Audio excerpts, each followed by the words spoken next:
Harper Audio presents The Hero's Welcome by Louisa Young. Read by Dan Stevens.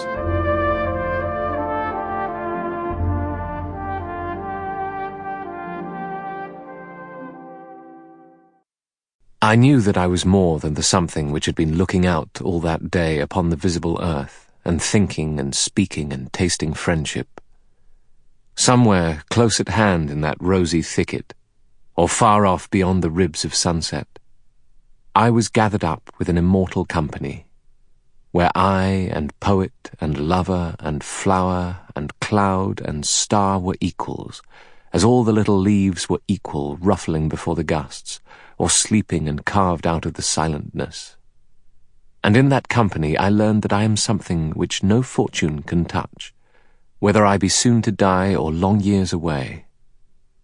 Things will happen which will trample and pierce, but I shall go on, something that is here and there like the wind, something unconquerable, something not to be separated from the dark earth and the light sky, a strong citizen of infinity and eternity.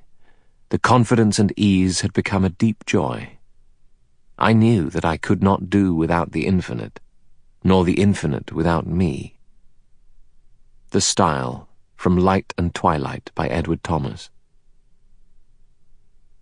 It has taken some 10 years for my blood to recover. From Goodbye to All That by Robert Graves. Part 1, 1919. Chapter 1. London, March 1919. Riley Purefoy did not think very much about the war. He didn't have to.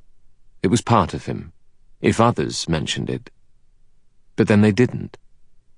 Neither the other old soldiers who had, most of them, realized very quickly that nobody wanted to hear what they might have to say, nor the civilians who drifted away at the same rate as the soldiers fell silent. Phrases and scraps from time to time slithered back at him. There was a taste in his throat sometimes, unidentified. There was an insistent image of bits of coughed-up gassed lung on the floor of an ambulance, which brought with it the necessity of standing still for a moment. There were moments still, a year and a half after he had stumbled off the battlefield, when the silence confused him as dry land confuses a sailor's legs. There was Peter Locke's voice saying, "Then you're in charge, old boy." This last stuck with him because he knew that however unlikely it seemed, this remained largely true. He was in charge. Despite his physical damage, Riley was well equipped, a sturdy young man, clear-eyed. So as the months went by, when he did think of war, he thought more of future war, and how to prevent it, of the future children and how to keep them safe from it, or of the future of his fellow wounded, and how to improve it. He saw people look at him with pity and doubt. He registered the small or large involuntary gasps that his scarred face provoked. When a taxi driver drove off because he couldn't understand what Riley was saying, Riley did his best to conjure sympathy for the man's embarrassment over natural fucking anger at this continued humiliation. He was quite aware that not many people thought he'd add up to much, poor fellow. But if he learned anything from being shot to bits and patched up again, it was this: now is a good time to do what you want.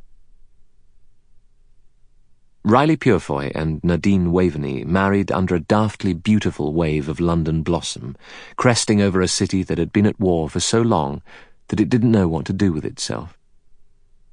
On the wall of the register office a sign read, "No confetti, Defence of the Realm Act." The flying blossom storm took no notice of that. Dizzying eddies of it on the spring breeze and mad sugar-pink drifts accumulating against the damp Chelsea curbstones.